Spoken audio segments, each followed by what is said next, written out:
Saudara, dalam keterangan pers pagi tadi, Menteri Perhubungan Budi Karya Sumadi menyatakan bakal terjadi peningkatan jumlah pemudik di Lebaran tahun ini. Diperkirakan 193 juta orang akan mudik tahun ini.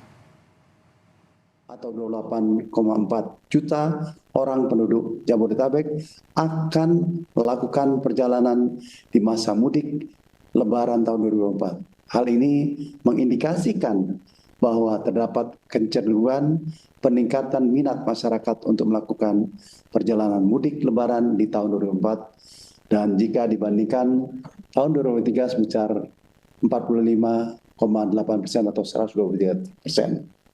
123 juta orang. Kementerian Perhubungan melakukan persiapan baik secara operasional maupun kebijakan dalam pengendalian, pengaturan transportasi, dan penanganan secara komprehensif bersama instansi, kementerian dan pemerintah pusat, Polri, pemerintah daerah, BUMN, dan pihak swasta.